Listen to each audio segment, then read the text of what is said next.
رسول اللہ یا رسول اللہ یا رسول اللہ یا السلام علیکم ورحمۃ اللہ وبرکاتہ۔ الحمدللہ رب العالمین والصلاة والسلام علی سید الانبیاء والمرسلین وعلی آلہ الطیبین الطاہرین واصحابہ الاکرمین اجمعین وعلی من تبعہم باحسان اجمعین الی یوم الدین، اما بعد فاعوذ باللہ من الشیطان الرجیم، بسم اللہ الرحمن الرحیم، انما یخشی اللہ من عبادہ العلماء، صدق اللہ العظیم، وبلغنا وسندنا رسولہ النبی الامین الکریم، ونحن على ذلك لمن الشاهدين والشاكرين والحمد لله رب العالمين۔ ان الله وملائكته يصلون على النبي يا ايها الذين امنوا صلوا عليه وسلموا تسليما،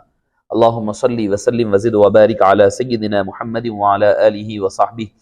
افضل صلواتك وعدد معلوماتك وبارك وسلم صلاة وسلاما عليك يا سيدي يا رسول الله صلى الله تعالى عليه وسلم۔ معزز سامعین کرام، شفیق بزرگوں اور عزیز ساتھیوں، جیسا کہ آپ حضرات بخوبی واقف ہے کہ فخر المحدثین، عمدۃ العلماء والفقہاء، عارف باللہ، امام حدیث حضرت سیدی ابو الحسنات سید عبداللہ شاہ نقشبندی مجددی قادری المعروف بمحدث دکن قدس اللہ سرہ العزیز کی عرس مبارک کے پرمسرت موقع پر آپ اور ہم حضرت والا شان علیہ الرحمت والرضوان کے حالات کے چند نمونے اور چند جھلکیاں پیش کرنے کی سعادت حاصل کرنے جا رہے ہیں۔ معزز سامعین کرام، حضرت محدث دکن علیہ الرحمہ کون، جنہیں دنیا محدث دکن کے نام سے اور آپ کے عنوان سے پہچانتی ہے اور جانتی ہے۔ آپ اندازہ لگائیے کہ کسی شخصیت کی پہچان کے لیے ان کا نام کی بجائے ان کا جو لقب ہے، یعنی دکن کے محدث، یعنی حدیثی خدمات کے ذریعے سے ان کا لقب جب سے معروف ہو تو آپ خود اندازہ لگا سکتے ہیں کہ ان کے شان اور ان کا مقام و مرتبہ کیا ہے، اور دین اسلام کے لیے آپ کی خدمات کا اندازہ آپ خود لگایا جا سکتا ہے۔ حضرت سیدی محدث دکن علیہ الرحمت والرضوان نے اپنا آنکھ جو کھولی دینی اور علمی و روحانی ماحول، والد گرامی آپ کے وقت کے بہت بڑے عالم صوفی باصفا حضرت سیدی مسکین شاہ علیہ الرحمت والرضوان کے خلیفہ خاص میں آپ کا شمار ہوتا ہے۔ ایسے دینی ماحول میں حافظ قرآن ہے، قاری قرآن ہے، تصوف کے علمبردار ہے، ویسی شخصیت کے گھر میں پیدا ہونا از خود ایک بہت بڑا امتیاز ہوتا ہے، بہت بڑا مقام و مرتبے والی بات ہوتی ہے۔ مگر اس کے باوجود حضرت سیدی محدث دکن علیہ الرحمہ نے یہ نہیں کہ بھئی میں ولی کے گھر میں پیدا ہو گیا ہوں، اب مجھے کچھ کرنا نہیں ہے، نہیں، آپ کی ساری زندگی جد و جہد اور علم دین کی حصول اور اس کی تبلیغ میں آپ نے اپنے ساری زندگی کو صرف فرمایا ہے۔ معزز سامعین کرام، شفیق بزرگوں اور عزیز ساتھیوں، آپ کی ولادت باسعادت سے پہلے آپ کی والد ماجدہ نے جو خواب دیکھا، جس کا تذکرہ ہمیں آپ کی سیرت پاک میں ملتا ہے، اور آپ نے خود اپنی پیدائش کے حوالے سے فرماتے ہیں کہ میری ولادت جو ہے اس دن ہوئی جس دن شہر دکن کے ایک بہت بڑے محدث اور عالم دین حضرت زمان خان شہید رحمۃ اللہ علیہ کی شہادت ہوتی ہے۔ یعنی آپ کی شہادت تو 6 ذی الحجہ کو ہوئی ہے، اور حضرت محدث دکن علیہ الرحمہ نے چونکہ دن ایام وہی ہے، اس کا اعتبار فرماتے ہوئے کہا ہو، ورنہ تو آپ کی ولادت باسعادت کے بارے میں آتا ہے کہ آپ 10 ذی الحجہ یعنی یوم النحر کے دن، عید الاضحیٰ کے دن آپ اس خاکدان نے عالم میں تشریف لائے ہیں۔ اور یہ وہی سال ہے جس سال شہر حیدرآباد کی بلکہ بر صغیر کی عظیم اسلامی یونیورسٹی جامعہ نظامیہ کی بنیاد ڈالی گئی اور جس کا آغاز ہوا ہے، یہ وہی سال ہے۔ اور اسی سال اللہ تعالیٰ نے آپ کے قدوم میمنت سے اس خاکدان کو، اس شہر دکن کو مالا مال فرمایا ہے۔ معزز سامعین کرام، بچپنے سے آپ کے اندر، آپ کی والدہ ماجدہ فرماتی ہے کہ میں کیا دیکھتی ہوں کہ ایک نورانی قندیل ہے جو آسمان پر نمودار ہوتی ہے اور میرے آنگن میں اس کی روشنی پھیل جاتی ہے۔ اس کا جب آپ نے تذکرہ حضرت عاقبت شاہ علیہ الرحمہ یا کوئی اور بزرگ کے سامنے ذکر فرمایا تو آپ نے فرمایا اللہ تعالیٰ تمہارے گھر میں ایک عالم بعمل ولی باصفا کی ولادت اور ولادت باسعادت کے ذریعے سے تمہارے گھر کو منور اور مصفح فرمائے گا۔ تو معزز سامعین کرام، حضرت محدث دکن علیہ الرحمہ سب کچھ دیکھیے اولیاء کرام کی جو اقسام بتلائی جاتی ہے، کوئی قصبی ہوتے ہیں، کوئی وہابی ہوتے ہیں، کوئی تبعی ہوتے ہیں، مگر حالانکہ آپ وہابی طور پر، تبعی اور وہابی دونوں طور پر اللہ تعالیٰ نے آپ کو ولایت عطا فرما چکا ہے، مگر اس کے باوجود آپ نے کسب کا مقام نہیں چھوڑا، یعنی کسبی محنتیں آپ نے جاری و ساری رکھی۔ حضرت عاقبہ شاہ علیہ رحمت و رضوان نے آپ کو، آپ کی جو بسم اللہ خوانی ہوتی ہے، تسمیہ خوانی ہوتی ہے، اس کو مکمل فرمایا، اور پھر اس پراگند ایسے ماحول میں اللہ تعالیٰ نے آپ کو روانہ فرمایا جبکہ ظاہری اور باطنی کئی سیاسی کئی مسائل سے شہر حیدرآباد ڈکٹ جو تھا اس وقت مصائب کا شکار ہے، ویسے ماحول میں اللہ تعالیٰ نے آپ کو تولد فرمایا۔ اور ماحول کیسا؟ آپ کی بچپنے سے جو تربیت ہو رہی ہے، والد گرامی کی نگرانی ہے، جلیل القدر اساتذہ کرام آپ کی تربیت فرما رہے ہیں، کہیں علم حدیث کے لیے ایک عالم دین کے پاس تشریف لے جاتے ہیں، تفسیر کے علوم کے لیے دوسروں کے پاس جاتے ہیں، فقہ کے لیے تیسروں کے پاس جاتے ہیں۔ خود آپ کے اساتذہ کرام کا اندازہ لگائیے کہ حضرت عبدالرحمن سہارنپوری علیہ رحمہ ہے، پھر ادھر آ جائیں تو امام اہل سنت امام انوار اللہ فاروقی علیہ رحمہ ہے، یہ آپ کے اساتذہ کرام میں شامل ہیں۔ آپ نے باضابطہ طور پر جامعہ نظامیہ میں درس و تدریس نہیں حاصل کی، اکتساب علم نہیں فرمایا، علیحدہ طور پر بانی جامعہ علیہ رحمت و رضوان سے اکتساب فرمایا ہے۔ معزز سامعین کرام، شفیق بزرگوں اور عزیز ساتھیوں، آپ کے علمی مقام و مرتبے کا اندازہ لگائیے۔ جب آپ کے ظاہری کتب کا اختتام عمل میں آ گیا تو آپ کے والد ماجد علیہ رحمت و رضوان نے بزرگانہ دین اساتذہ کرام کے سامنے پیش فرمایا، آپ پیش کیے گئے، انہوں نے کہا کہ کوئی آپ واضح تقریر فرمائیے، کوئی قرآن کریم کی تفسیر فرمائیے۔ بتلایا جاتا ہے کہ عشاء کے بعد آپ نے تفسیر قرآن مجید کا آغاز فرمایا۔ کون سا سورہ؟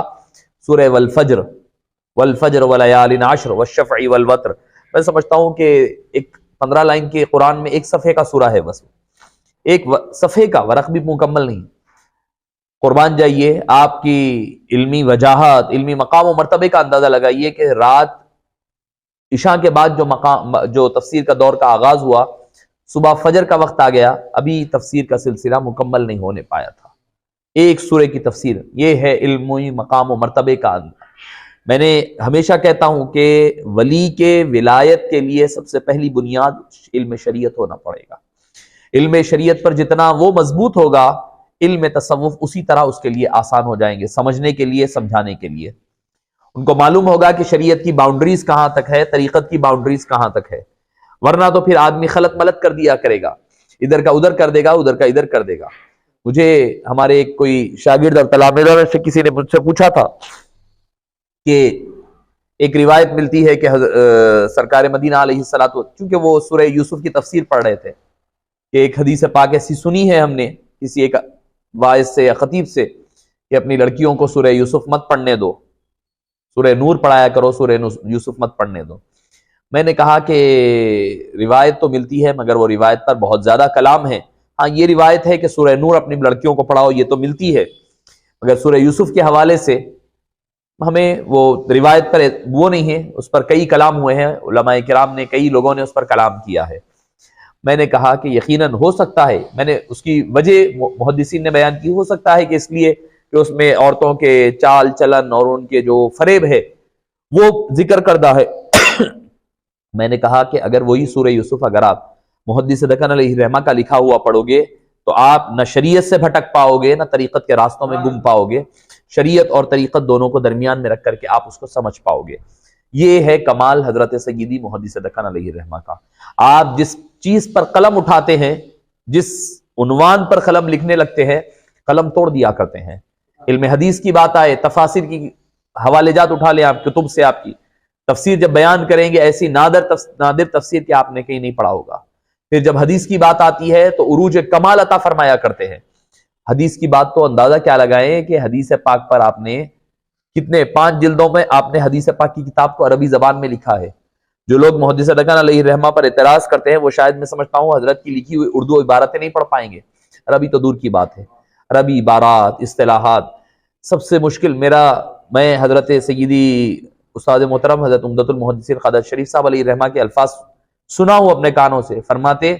بابا دوسری کتابوں کا ترجمہ کرنا آسان ہے، زجاجۃ المصابیح کا ترجمہ کرنا مشکل ہے۔ ہمارے جو عزیزم ڈاکٹر سید المقاشن صاحب حفظہ اللہ سے میری گفتگو ہو رہی تھی ترجمے کے حوالے سے زجاجہ کے، چونکہ وہ انگریزی کا ترجمہ کر رہے ہیں، انہوں نے بھی یہی کہا کہ احادیث کا ترجمہ کرنا آسان ہے بنسبت حضرت محدث دکن علیہ رحمہ کی شرح کا ترجمہ کرنا، استعارات، وہ کنایات، وہ عبارتیں اور وہ اصطلاحات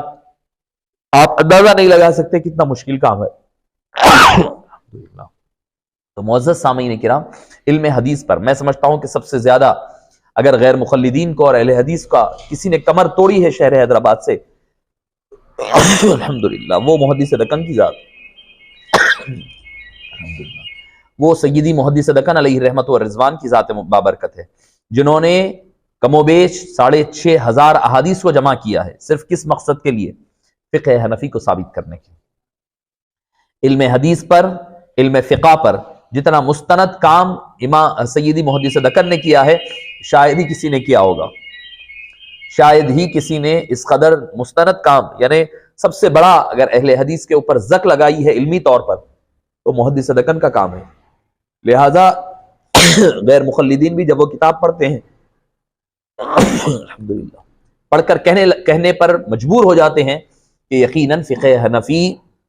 احادیث پر مبنی ہے۔ شاہ عبدالحق محدث دہلوی علیہ الرحمہ نے اپنی کتاب فتح المنان فی اثبات مذہب النعمان میں مقدمے میں لکھتے ہیں کہ کیا وجہ ہے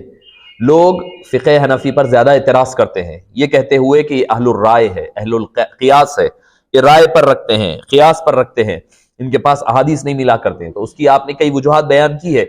ایک وجہ یہ بھی بیان کی ہے کہ جب ہمارے پاس ہمارے فقہاء کرام، ہمارے علماء کرام جب کوئی مسئلہ ثابت کرنے جاتے ہیں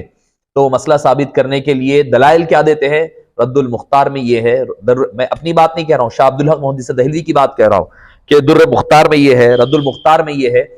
بدائع الصنائع میں یہ ہے، یہ فلاں کتاب میں یہ ہے، قضا فی المختار، قضا فی رد المختار، در المختار، شرح المختار، یہ حوالے دیا کرتے ہیں۔ آپ فرماتے ہیں اس وجہ سے غیر مخلدین کو ہمارے اوپر اہل الرائے یا اہل القیاس قیاس کہنے کا موقع ملا، اس کی بجائے اگر ہم راست طور پر قرآن و حدیث سے جواب دیا کریں گے، قرآن و حدیث کے حوالے دے دیں گے، دیں آپ وہ بھی حوالہ، مگر ساتھ میں اگر قرآن و حدیث کے حوالے دیں گے تو سامنے والے کو اعتراض کا موقع نہیں ملے گا۔ اور محدث دکن نے اسی پر کام کیا ہے، شاہ عبدالحق محدث دہلوی نے بھی کام کیا ہے، انہوں نے 2 جلدوں میں کتاب لکھی ہے، یہ فتح المنان فی اثبات مذہب النعمان، یہ کتاب بھی فقہ حنفی کے اس بات پر احادیث کو جمع کیا ہے باب وائز،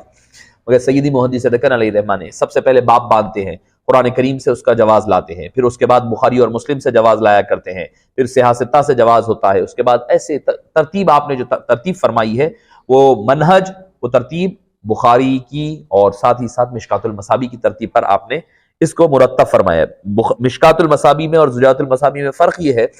مشکات المصابیح فقہ شافعی کا استدلال کرتی ہے اور زجاجۃ المصابیح فقہ حنفی کا استدلال کیا کرتی ہے۔ معزز سامعین کرام، شفیق بزرگوں اور عزیز ساتھیوں، کئی مقامات پر انبار لگا دیا ہے آپ نے احادیث کا، 17 احادیث، صرف عدم رفع یدین، رفع یدین نہیں کرنا، 17 حدیثیں موجود ہیں، ہمیں پتہ نہیں ہے، ہم لوگ کہتے ہیں کہ ہمارے بزرگوں نے کیا کیا، وہ فلاں تھے، ایسا تھا ویسا تھا، ان کی کہی ہوئی باتوں میں آ کر کے نہ جانے کیا کیا کہنے بیٹھ جاتے ہیں، مگر ان کی کتابوں کا کام دیکھیں اٹھا کر کے تو ہمیں اندازہ لگے گا۔ معزز سامعین کرام، مجھے اچھی طرح یاد ہے کسی نے کہا تھا کہ ایک ہوتا ہے ڈاکٹر اور ایک ہوتا ہے فارمیسسٹ۔ ڈاکٹر کیا کرتا ہے کہ تشخیص کر کر کے یہ دوا اتنی مقدار میں کھائی جائے، یہ لکھ کر کے دیتا ہے، آدمی جا کر فارمیسی سے وہ دوائیں لے کر کھایا کرتا ہے۔ فارمیسی پر جا کر کے آدمی، فارمیسسٹ کو یہ نہیں پتا ہوتا کون سا کمبینیشن کیا ہوتا ہے، کون سی دوا کتنی مقدار میں یہ، کتنی مقدار میں وہ کھانی چاہیے، اس کو یہ پتا نہیں ہوتا ہے۔ یہ ڈاکٹر کا کام ہوتا ہے، یہ اطباء کا کام ہوتا ہے۔ اور آپ فرماتے ہیں کہ کیمسٹ ایک محدث کی طرح ہے اور اطباء فقہا کی طرح ہے۔ محدثین کا کام کیا ہے؟ احادیث کے مجمع کو ایک جگہ جمع کرنا ہوتا ہے، وہ جمع کر دیتے ہیں سارے مجمع کو جمع، جیسے ایک کیمسٹ ہوتا ہے، ایک فارمیسی میڈیکل ہال والا ہوتا ہے کہ ساری دوائیں لا کر رکھ لیا ہے، اس کو یہ نہیں پتا ہے کون سی دوا کب، کیسا، کتنا، کس کا کیا کمبینیشن کے ساتھ یوز کرنا ہے، وہ ڈاکٹر بتائے گا یہ چیزوں کو۔ اسی طرح فرماتے ہیں فقہاء کرام اس محدثین کی کتب سے حدیث لے کر کے بتاتے ہیں یہ حدیث، جب یہ حدیث کے ساتھ یہ حدیث مربوط ہے، ان ساری چیزوں کو ملایا جائے۔ یہ آپ فرماتے ہیں کہ حضرت محدث دکن علیہ رحمہ صرف محدث ہی نہیں تھے، اپنے وقت کے فقیہ دکن بھی تھے، محدث دکن بھی تھے، فقیہ دکن بھی تھے۔ آپ نے فقہ پر جتنا کام کیا ہے، فقہ حنفی کو پوری احادیث کے استنباط سے جوڑ دیا ہے۔ معزز سامعین کرام، شفیق بزرگوں اور عزیز ساتھیوں، پھر تصوف کی بات آ جائے، تصوف کے ایسے ادق ترین مسائل کو اور اصول کو آپ نے بآسانی حل فرما کر کے اس میں تذکرہ فرمایا ہے۔ پھر تفسیر سورہ یوسف اٹھا کر کے پڑھیں، میلاد نامہ اٹھا کر کے پڑھیں، فضائل رمضان اٹھا لیں، معراج نامہ اٹھا لیں، قیامت نامہ اٹھا لیں، اور آپ کی ہر کتاب، ایسا نہیں ہوتا ہے کہ کوئی ایک کتاب میلاد نامہ، میلاد پر ہے حالانکہ کتاب، ایسا نہیں ہے کہ بھئی صرف آپ میلاد کے فضائل لکھ کر کے ختم کر دیں، نہیں، جہاں جہاں وقتاً فوقتاً ضرورت ہوتی ہے وہاں اصلاح بھی کرتے ہیں، اصلاح کا پہلو بھی ہوتا ہے، لوگوں کو اللہ کی دربار میں جوڑ دیا کرتے ہیں، حبیب کا ذکر کرتے کرتے آخرت کی یاد دلا دیا، کبھی یاد آخرت کی دلاتے دلاتے کبھی یہاں پر، تو اس طریقے سے لوگوں کو جوڑے رکھتے ہیں کہ کتاب شروع کرنے والا آخر تک اس کے ساتھ جڑا ہوا رہتا ہے۔ معزز سامعین کرام، شفیق بزرگوں اور عزیز ساتھیوں، محدث دکن علیہ رحمہ کی سیرت مبارکہ اگر آپ پڑھیں، پوری کی پوری للہیت اور للرسول کے لیے اپنی زندگی کو آپ نے وقف فرما دیا، پوری حیات مبارکہ آپ، اچھا یہ تو ظاہری آپ کے علوم کی بات کہہ رہا تھا میں، باطنی علوم کی بات ہے، تو کیا پہلے تو مرید ہو چکے تھے اپنے والد کے پیر و مرشد حضرت مسکین شاہ رحمۃ اللہ علیہ کے دست مبارک پر، بچپنے میں والد خود پیر و مرشد ہیں، اس کے علاوہ آپ نے پھر سلوک کے طے کرنے کے لیے حضرت پیر بخاری شاہ صاحب علیہ رحمت و رضوان جو سعید آباد میں رہا کرتے، آپ مجذوب ہے وقت کے، ان کے پاس جا کر کے آپ نے اکتساب فیض فرمایا، اپنی زندگی پوری آپ کے پاس لگا دی۔ کیسی زندگی؟ روایتوں میں آتا ہے کہ فجر کی نماز آپ وہاں جا کر سعید آباد میں پیدل پڑھا کرتے تھے، پیدل سعید آباد میں، کبھی اگر تاخیر ہوتی تو چوک کی مسجد میں نماز فجر ہوتی اور جا کر کے مراقبے میں اپنے پیر و مرشد کے ساتھ جمع ہو جایا کرتے۔ یہ حال ہے، یہ مقام و مرتبہ ہے آپ کا تصوف میں، اور تصوف کا معاملہ تو اللہ نے وہ مقام عطا فرمایا کہ آپ نے جو اپنے اجتہاد کہیے، اپنے مکاشفات فرمائیے، جس کے ذریعے سے آپ نے جو فیصلے فرمائے، جو باتیں کہی ہے، وہ آج کئی سالوں کے بعد، صدی ختم ہونے آ رہی ہے، 100 سال کے قریب، تو ایسے ماحول میں آ کر کے وہ چیزیں مکمل ہو رہی ہے۔ یہ بتلاتا ہے کہ آپ کی دور اندیشی اور آپ کا جو کشف و الہام اللہ نے عطا فرمایا تھا، اس کا معاملہ ہی عجیب ہے۔ آپ، اچھا گھرانہ کیسا؟ آپ کی پہلی زوجہ مطہرہ بس ایک ہی آپ کے شہزادے کی تولد کے بعد دنیا سے پردہ فرمائی، آپ نے جب دوبارہ دوسرا نکاح فرمایا حضرت سیدتنا فاطمہ رحمہ اللہ سے، آپ کا مقام و مرتبہ کیا ہے؟ آپ فرماتی ہیں کہ میں اپنے خواب کا تذکرہ ہوتا ہے، فرماتی ہے میں خواب میں کیا دیکھتی ہوں کہ نلدرک، یعنی آپ کا جو مقام ہے، وہاں کا جو شاہی دروازہ ہے، وہاں پر دیکھتی ہوں کہ وہاں پر سیدہ کائنات بی بی فاطمہ الزہرا رضی اللہ عنہا کی آمد ہو رہی ہے، سارے خواتین آپ کے استقبال کے لیے ہے، میں بھی جاتی ہوں، دست بوسی کرتی ہوں، آپ سے اکتساب فیض فرماتی ہوں۔ یہ گھرانے والوں کی باتیں ہیں۔ پھر حضرت پیر خلیل اللہ شاہ صاحب علیہ رحمت و رضوان، پیر ابو البرکات علیہ رحمہ کا معاملہ، وہ بھی آپ کے گھرانے والے، آپ کے گھرانے والوں کی یہ شانوں کا عالم ہے، تو آپ کا عالم کیا ہوگا؟ آپ کا عالم کیا ہوگا؟ ایک مرتبہ کا تذکرہ ہوا کہ ایک صاحب کے بارے میں کوئی آئے اور آ کر کہنے لگے حضرت ہمارے پیر بڑے اعلیٰ مقام کے ہیں، بہت بڑے مقام پر ہے، بہت بڑے بزرگ ہے، فلاں ہے فلاں ہے۔ تو حضرت محدث دکن علیہ رحمہ نے کہا بابا ٹھیک ہے، میں چلتا ہوں، چل کے کبھی ملاقات کر لیں گے۔ کہاں پر نماز ہوتی ہے حضرت کی، میں جاننے ملاقات کرنا، دیکھیے اپنے وقت کے امام ہیں، علم میں، ظاہر میں بھی، باطن میں بھی، اس کے باوجود فرمانا ہے چل کر ملیں گے آپ کے پیر و مرشد جو ہیں، آپ کے جو نانا وغیرہ جو بھی ہے، ان سے پوچھا کہ بھئی کہاں پر ان کا نماز ہوتی ہے، کون سی مسجد میں، کہاں ہوتا ہے؟ اور اچھا نہیں، انہوں نے کہا کہ وہ سرکار کو ہر دن دیکھا کرتے ہیں، سرکار کا ہر دن دیدار ہوتا ہے، انہیں سرکار کو دیکھا کرتے ہیں، وہ سرکار مدینہ علیہ السلام، اتنا ان کا مقام و مرتبہ ہے ولایت میں۔ تو آپ نے پوچھا ٹھیک ہے، ہم بھی چاہیں گے کہ بھئی ملاقات کریں گے، فیض حاصل کریں گے۔ تو پوچھا کہ بھئی کون سی مسجد میں، کہاں پر، کب نماز پڑھتے ہیں؟ تو انہوں نے کہا کہ ٹھیک ہے، جمعے کو جمعہ یہ فلاں مسجد میں پڑھ لیا کرتے ہیں، یعنی عام دنوں کی نماز کی بات نہیں ہو رہی ہے، جمعے کو جمعہ یہاں پڑھتے ہیں۔ کہاں ہوتا ہے عام دنوں کی نہیں معلوم، اس کا کوئی حساب و کتاب نہیں ہے، جمعے کو جمعہ پابندی سے آ جایا کرتے ہیں۔ یہ کہنے کا مطلب تھا، حضرت نے سن کر کہا ایسی ولایت پر غارت ہو، آپ کے الفاظ جو تھے، جو شاہدین ہیں، انہوں حضرات نے کہا ایسی ولایت پر غارت ہو، اس سے تو ہماری ہی ولایت اچھی ہے کہ ہر لمحہ جو ہے حبیب پاک صلی اللہ علیہ وسلم کے جلوے ہمارے سامنے ہوتے ہیں اور ہم ہر نماز ادا کیا کرتے ہیں۔ یہ مقام و مرتبہ ہے معزز سامعین کرام سیدی محدث دکن علیہ الرحمۃ والرضوان کا۔ آپ کی زندگی پوری کی پوری شریعت مطہرہ کی پابند، ایک لمحہ بھی ایسا نہیں کہ جو شریعت سے ہٹا ہوا نظر آتا ہو۔ ذکر و مراقبات میں صبح ہوتی ہے، شام، بس دن بھر یہی مشغلہ ہے شریعت مطہرہ کے تبلیغ و دین حنیف میں۔ حسینی عالم کی وسیع سید علی آغا، اس میں آپ نے اپنا سارا وقت، اپنی ساری زندگی گزار دی۔ کوئی نام نمود شہرت نہیں، بس للہیت کے ساتھ اللہ کی رضا کے لیے، حبیب پاک کی رضا کے لیے اپنی زندگی کو مکمل طور پر آپ نے صرف فرمایا۔ اور جب 18 ربیع ثانی کے دن آپ دنیا سے تشریف لے گئے، ڈاکٹر ابو الحسن صاحب جو بابا حضرت علیہ رحمہ کے پاس اکثر آیا کرتے تھے، امریکہ منتقل ہو گئے تھے، وصال ہو چکا ہے ان کا بھی، وہ فرمایا کرتے کہ حضرت کا وصال ہو گیا مگر قلبی حرکت ابھی بھی جاری تھی۔ جب ہم نے اس کا تذکرہ پیر ابو البرکات علیہ رحمہ سے کیا تو آپ نے فرمایا آپ اعلان کر دئیے آپ کے دنیا سے پردہ فرمانے کا اور وصال کا۔ اور کیسا وصال؟ سلام قولا من رب الرحیم کے پاس جب پہنچے تو آپ نے اپنی آنکھوں کو، چشم مبارک کو کھولا، کھول کر کے آپ نے آہ بھری اور اپنے چشمان مقدس میں آنسو بھر آئے اور آنکھوں کو بند کر لیا، پھر اسی پر آپ اس دنیا سے رخصت ہوئے۔ حضرت پیر خلیل اللہ شاہ صاحب علیہ رحمہ نے فرمایا کہ آپ اعلان فرما دیئے، کیونکہ قلب کو آپ کے جو حرکت نبضی آ چکی تھی، حرکت نبضی حرکت کہا جاتا ہے، یعنی اس کو اندر حرکت ذکر و شغل کی پڑ چکی تھی عادت، وہ عادت روح جانے کے باوجود بھی جاری و ساری ہے۔ معزز سامعین کرام، آپ کی ایک تھا مسجد سے تعلق، ایک تھا اپنا گھر یا خانقاہ کہہ لے، اس سے تعلق جڑا ہوا، بس علم کی خدمت، یہی کام میں آپ نے ساری کی ساری زندگی کو صرف فرمایا۔ اور آپ آج بھی جہاں کہیں آپ کے آخر کے 2 یا 3 سال میں آپ کی ولایت کے چرچے ہونے لگے، آخری ایام میں تو کئی لوگ گاؤں سے لاریوں کی شکل میں آتے تھے اور بیعت ہو کر کے جایا کرتے تھے، بیعت ہو کر کے جایا کرتے، مگر سادگی، متانت اور بالکل غذا میں بھی سادگی، لباس میں بھی سادگی، تکلف سے بالکل مبرہ، بے عیب، ہر قسم کی اللہ تعالیٰ نے آپ کو مقام و مرتبے کے باوجود سادگی اور انکساری آپ نے اپنا وتیرہ بنایا ہوا تھا، اپنی زندگی کا لائے حمل رکھا تھا۔ اللہ پاک سے دعا ہے کہ باری تعالیٰ